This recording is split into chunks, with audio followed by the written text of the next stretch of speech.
90 రోజుల కోర్సు పూర్తి చేస్తే చాలు 100% ప్లేస్మెంట్ సపోర్ట్ తో సాఫ్ట్వేర్ జాబ్ మీ సొంతం. వెంటనే కోడ్ జ్ఞాన్ డెస్టినేషన్ ని సంప్రదించండి. నమస్కారం ప్రియా చౌదరి గారు. ప్రీవియస్ ఎపిసోడ్లో మీరు ఒక మాట అన్నారు, కొంతమంది 30 తర్వాత కూడా 25 ఇయర్స్ వచ్చిన తర్వాత కూడా విడిపోతున్నారు అని చెప్పేసి. నిజంగా మనం ఇవాళ చూస్తే సొసైటీలో మ్యారేజ్ అయిన తర్వాత ఇవాళ సొసైటీలో మనం కొన్ని చూస్తే 30 ఏళ్ళు దాటిన తర్వాత సడన్గా విడాకులు తీసేసుకుంటున్నారు, 25 ఏళ్ళ తర్వాత సడన్గా విడాకులు తీసేసుకుంటున్నారు, కొంతమంది ఏమో 40 ఏళ్ళ తర్వాత తీసేసుకుంటున్నారు. ఎలా అండి, దీన్ని ఎలా తీసుకోవాలి మనం? ఒకటి క్లారిటీ ఇవ్వండి, మీరు అడిగింది ఎలా తీసుకోవాలంటే విమెన్కి తర్వాత చాలా కష్టం అవుతుంది కదా. అది విమెన్కి తర్వాత చాలా కష్టం అవుతుంది కదా. ఎందుకు కష్టం అవుతుంది? అసలు కష్టం నుంచి కదా తను బయటపడుతుంది. కష్టం నుంచి కదా నాగరాజు గారు.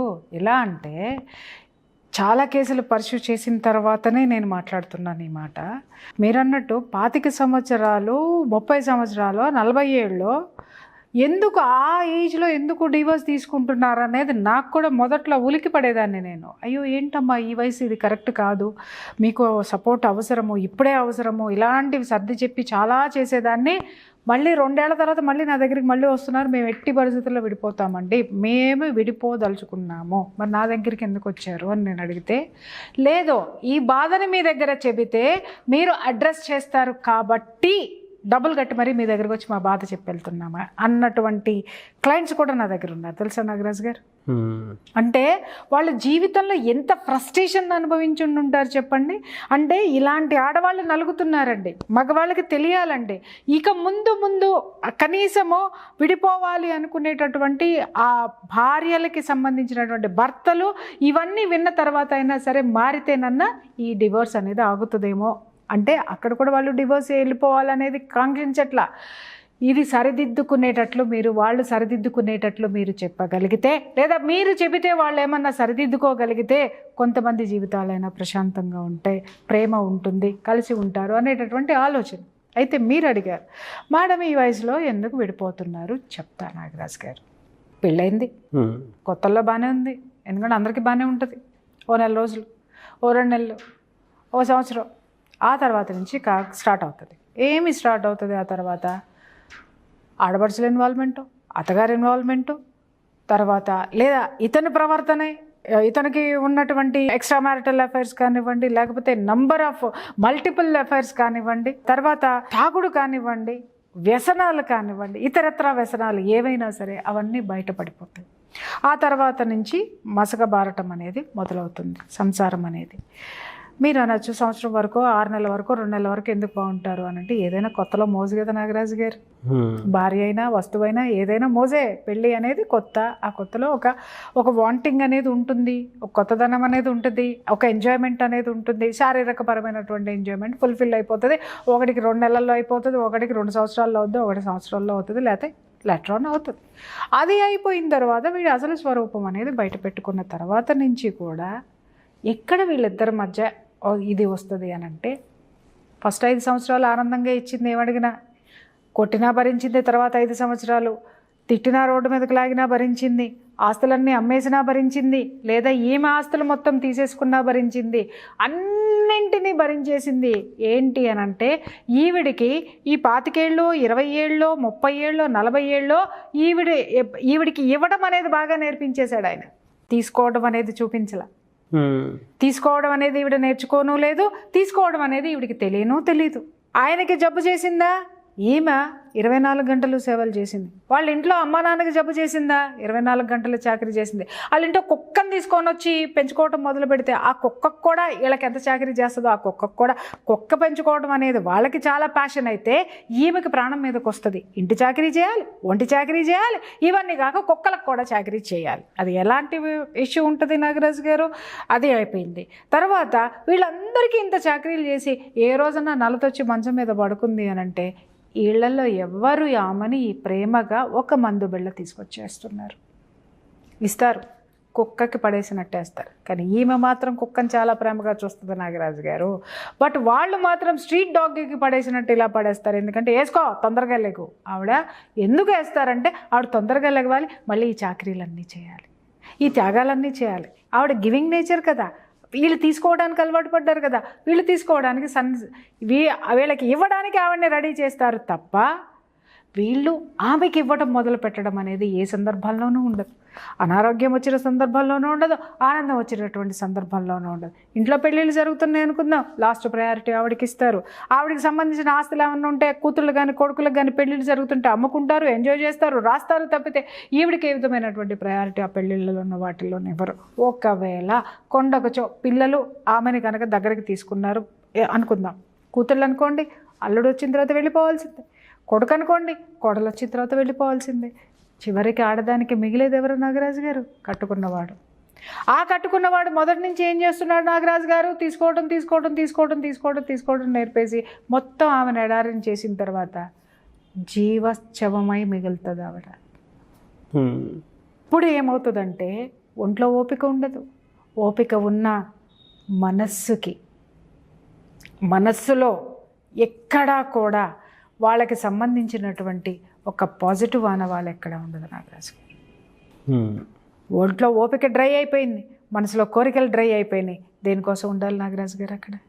ఆవిడకి ఒంట్లో బాగోకపోతే ఒకరోజు టాబ్లెట్ ఇస్తారు, రెండో రోజు ఏమాత్రం ఓపిక వచ్చినా చేసుకోవాలి, లేవలేదంటే తీసుకెళ్ళి హాస్పిటల్లో పడేస్తారు. ఇప్పుడంతా స్విగ్గీలు వచ్చేస్తున్నాయి, హాస్పిటల్, ఇవన్నీ నేను విన్నాను కాబట్టి చెప్తున్నానండి. నేను ఇది ఇట్స్ నాట్ నేనేదో మాట్లాడడం లేదు, ఇవన్నీ వచ్చిన వాళ్ళందరి దగ్గర నుంచి నేను విన్నాను కాబట్టి. స్విగ్గీలో ఆర్డర్లు వచ్చేసినాయి, ఇక్కడ ఆఫీస్లో కూర్చొని స్విగ్గీ ఆర్డర్ పెడితే అక్కడ హాస్పిటల్కి వెళ్ళిపోతుంది. పేషెంట్ ఫుడ్ కూడా కొన్ని హాస్పిటల్స్ ప్రొవైడ్ చేస్తున్నాయి. ఇంకా కొన్ని హాస్పిటల్ ఇంకొంచెం డబ్బు ఎక్కువ కట్టారు అని అంటే వాళ్ళే అన్నీ చూసుకుంటారు, ఎవరు లోపలికి వెళ్ళాల్సిన అవసరం లేదు. ఆవిడ తగ్గిన తర్వాత ఇంటికి వచ్చేస్తుంది. ట్రూ అండి. కొన్ని ఇక్కడ ఈవిడ 30 ఏళ్ళు వచ్చినంత వరకు వాళ్ళకి ఇచ్చిన జీవితము తీసుకోవాలి అనేటటువంటిది ప్రకృతి నేర్పిస్తుంది. ఏం తీసుకోవాలి? విశ్రాంతి, రెస్ట్. ఈ శరీరానికి, ఈ మనసుకి గాయం చేసావే నువ్వు, నీ వాళ్ళు, నీ పిల్లలు, నన్ను చేసిన గాయానికి ఈ మనసు అలసిపోయింది, ఈ మనసుకు విశ్రాంతి కావాలి. ఇన్ని సంవత్సరాలు నీకు, నీ వాళ్ళందరికీ చాకరీలు చేసి పెట్టాను కదా, ఈ శరీరమో మొత్తం అంతా కూడా షుగరో, బీపీయో, కిడ్నీయో, లివరో, లేకపోతే థైరాయిడో, ఇంకేదో మెంటల్ డిప్రెషన్, ఇవన్నీ వచ్చి శరీరం కుంగిపోయింది. దానికి విశ్రాంతి కావాలి. మనస్సుకి, శరీరానికి విశ్రాంతిని కోరుకుంటుంది నాగరాజు గారు. అప్పుడు ఆ విశ్రాంతి ఎక్కడి నుంచి దొరుకుతుంది? వీళ్ళు పొడకల మీదకి పెట్టేంత వరకు కూడా ఆమెతో చాకరీలే చేయించుకుంటారు. అది స్పష్టం. 30 సంవత్సరాల నుంచో, 25 సంవత్సరాల నుంచో, 20 సంవత్సరాల నుంచో అది రిపీట్ అవుతుంది. అదే జరుగుతుంది, ఎక్కడా మార్పు లేదు. వస్తుందన్న ఆశ ఎక్కడైనా ఉందా అంటే 30 ఏళ్ళు కనపడిన భగవంతుడు 31వ సంవత్సరం కనపడి ఇచ్చిన ఏం చేసుకుంటుంది ఆమె? అప్పుడు మొగుడు మౌర మల్లెపూలు తెచ్చిస్తే పెట్టుకుంటుందా? అప్పుడు మొగుడు పట్టుచీర కట్టుకొని ఇస్తే ఎవరికి చూపించాలి? మనవాళ్ళు వచ్చేస్తారు, లేకపోతే పిల్లలందరూ ఒక దారికి అయిపోతారు. ఎవరు ఆమె రిజెక్ట్ చేసేసినటువంటి ఆ పీస్ని, రిజెక్టెడ్ పీస్ అని ఒక స్టాంపును వేసిన తర్వాత అది రిజెక్టెడ్ పీసే నాగరాజు గారు. ఎలా అండి మరి? వాళ్ళు ఏమి కోరుకుంటున్నారు అనంటే ప్రకృతితో బ్రతకడానికి కోరుకుంటున్నారు. ఆ బయట ప్రపంచంలోకి వచ్చేసి ఇక్కడ ఉండి నిందలు, సార్ వాళ్ళు తినేటటువంటి ముద్ద కూడా చాలా అవమానాలతోటి ఉంటుంది. అవమానాలు పడుతూ ఆ ముద్ద తినే కంటే తనకి చేతనైనది చేసుకుని ఎక్కడో ఒక చోట సేవ చేసుకుని బ్రతుకుతా. ఆస్తులు ఉన్నాయా, నాకు ఇది ఉంది చాలు, నేను బ్రతుకుతాను. ఆత్మధైర్యంతో నేను బ్రతుకుతాను, ఆత్మ గౌరవంతో నేను బ్రతుకుతాను, సంకల్పంతో నేను బ్రతుకుతానని అప్పటి నుంచి వాళ్ళ కోసం జీవితాన్ని చూస్ చేసుకుంటారు. నాకు మీరు చెప్పింది కరెక్టే. ఇప్పుడు వీళ్ళకి ఇంత అన్యాయం జరిగినా కూడా అప్పటి వరకు కొంచెం బాగానే ఉండేది, దాని తర్వాత సడన్గా విడిపోతారు. కనీసం కొంతమంది బాగానే ఉంటారని నువ్వు ఎలా చెప్తున్నావు నాకు? అది లోపల క్యాన్సర్ లాగా కుళ్ళి చివరికి తీసి అదే పాయింట్ నేను అడగదలుచుకున్నది. ఇంత అన్యాయం జరుగుతుంది, బయటకు వచ్చేస్తారు. కొంతమంది కనీసం భరణం కూడా తీసుకోకుండానే వచ్చేస్తారు.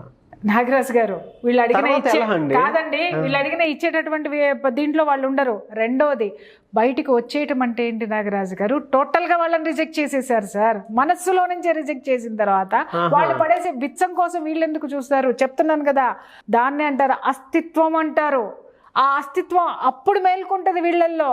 ఛీ వీళ్ళు ఏమిచ్చినా నాకు వద్దు, వీళ్ళు పడేసే బిచ్చం నాకు అంతకన్నా వద్దు అని చెప్పేసి అని ఆ అస్తిత్వాన్ని బ్రతికించుకోవడానికి ఎక్కడైనా సరే పాచి పనైనా చేసుకొని బ్రతుకుతారు. లేదా వాళ్ళకు ఉన్న దాంట్లో ఒక్క పూట తిని మిగిలిన 2 పూటలు భగవన్నామ స్మరణతో గడిపేస్తారు. లేదా ఎవరికైనా ఏదైనా సేవ చేయడానికి గడిపేస్తారు. లేదా వాళ్ళ జీవితంలో వాళ్ళు కోరుకున్నటువంటి జీవితాన్ని లీడ్ చేయడానికి వాళ్ళు రెడీ అయిపోతున్నారు. నాకు చూడండి, ఎప్పుడూ కూడా ప్రకృతి మనకి కొన్ని పాఠాలు నేర్పిస్తూ ఉంటుంది. ప్రకృతి కొన్ని కొత్త చరిత్రలు రాస్తూ ఉంటుంది నాగరాజు గారు. అదే ఇది. ఇంతకుముందు మనమంతా ఏంటి అని అంటే జీవితాంతం చచ్చేంత వరకు కూడా కట్టుబడి ఉండడాన్ని మనం చూసాము. ఇప్పుడు 30 సంవత్సరాల తర్వాత ఎందుకు విడిపోతున్నారు, ఈ దశాబ్దాలు కాపురం చేసినటువంటి ఆడవాళ్ళు ఎందుకు బయటకు వస్తున్నారు అనడానికి కారణం ఏంటి అని అంటే ప్రకృతి ఇన్నాళ్ళు ఇన్ని యుగాలు భరించింది. ఇప్పుడు ప్రకృతి వాళ్ళ భారాన్ని ప్రకృతి భరించలేకపోతుంది. కాబట్టి ప్రకృతి తనలోకి తీసుకుంటుంది. ఒక పాజిటివ్ యాటిట్యూడ్ తోనే తీసుకోవాలి. ఎగ్జాక్ట్లీ, పాజిటివ్ యాటిట్యూడ్ తోటి తీసుకోండి. It's not negative. 30 ఏళ్ళు వచ్చిన తర్వాత వాళ్ళు బయటికి వెళ్ళిపోయి సంస్కారాన్ని నాశనం చేయటమో వ్యవస్థని నాశనం చేయటమో కాదు సార్. ఒంట్లో ఓపిక లేదు, మనసులో కోరికలు లేవు. అక్కడ ఉండి జీవోత్సవాల్లాగా ఎందుకు బతుకుతారు? తనకంటూ తన కోసం తను ఒకరోజు బ్రతికినా చాలు అనుకొని బయటకు వచ్చేస్తున్నారు. ఇంకొకటి చెప్పమంటారా నాగరాజు గారు, ఇలా బయటకు వచ్చిన వాళ్ళు సొసైటీకి ఎంత సేవ చేస్తున్నారు. నంబర్ ఆఫ్ ఎక్కడైనా సరే ఆశ్రమాల్లో సేవలు చేస్తున్నారు, స్వచ్ఛంద సంస్థల్లో చేరి సేవలు చేస్తున్నారు. లేదు వాళ్ళకి పాస్తులు ఉన్నాయి అని అంటే అసలు ఎంత అద్భుతమైనటువంటి వాళ్ళ దగ్గర ఉన్నటువంటి ఆ భావన, ఆ సేవ చేసేటటువంటి ఆలోచనలు నిజంగా లక్షల కోట్లు ఉన్న వాళ్ళ దగ్గర కూడా లేవు నాగరాజు గారు. అంత అద్భుతంగా వాళ్ళని వాళ్ళు సమాజానికి అంకితం చేసుకుంటున్నారు, ఈ యొక్క విశ్వానికి అంకితం చేసుకుంటున్నారు వాళ్ళని వాళ్ళు. దాంట్లో నుంచి వాళ్ళు ఏం పోగొట్టుకున్నారో ఆ ఆత్మ సంతృప్తిని తిరిగి తీసుకునేటటువంటి మార్గాలని వాళ్ళు అన్వేషించుకుంటూ బయటకు వస్తున్నారు. చాలా స్పష్టతతో బయటకు వస్తున్నారు నాగరాజు గారు. వచ్చిన తర్వాత ఎవరు బాధపడట్లా, బాధపడి నిర్ణయం తీసుకొని బయటికి వచ్చి చాలా స్వేచ్ఛగా బతుకుతున్నారు వాళ్ళు. ఎస్, ఇందాక ఒక మాట అన్నారు కదా మీరు, కొంతమంది భరణం కూడా తీసుకోకుండా వచ్చేస్తారండి అనగానే డైరెక్ట్ రిజెక్షన్, ఇంకా లేదు ఇక్కడ నుంచి, ఇంకా అసలు చచ్చిపోవడంతో సమానం అండి. కొంతమంది ఇప్పుడు కొన్ని డివోర్స్ చూస్తాము, భరణం కోసం కేసులు వేసుకొని భరణం కోసం తీసుకునేటటువంటి అది ఆ ఏజ్ లో సెకండ్ కేటగిరీ. అది సెకండ్ కేటగిరీ కాదు. కొంతమందికి కావాలి, వాడేసే వేషాలకి ఈ పిల్ల ఎందుకు ఇది చేసుకోవాలి, వచ్చేది ఉన్నప్పుడు తీసుకోవడం. కానీ ఈ స్థాయిలో అంటే ఇప్పుడు ఆధారపడేటటువంటి పరిస్థితుల్లో కూడా భరణాన్ని కూడా రిజెక్ట్ చేసేసి బయటకు వస్తున్నారంటే వాడిని టోటల్గా రిజెక్ట్ చేసేసినట్టు కాదా? అవును, వాడు చచ్చిపోవాలి సార్, ఆత్మహత్య చేసుకొని చావాలి నిజంగా వాడు మనిషి అయితే. నిజంగా చెప్తున్నా, భర్త అని ఇన్ని సంవత్సరాలు ఎట్లా వెర్రవీగి బ్రతికాడో ఒక్కసారి స్టెప్ ఇన్ అవుట్ సైడ్, ఒక్కసారి ఒక్క అడుగు బయట పెట్టేసిన తర్వాత వాడు బతికున్న శవంతో సమానం.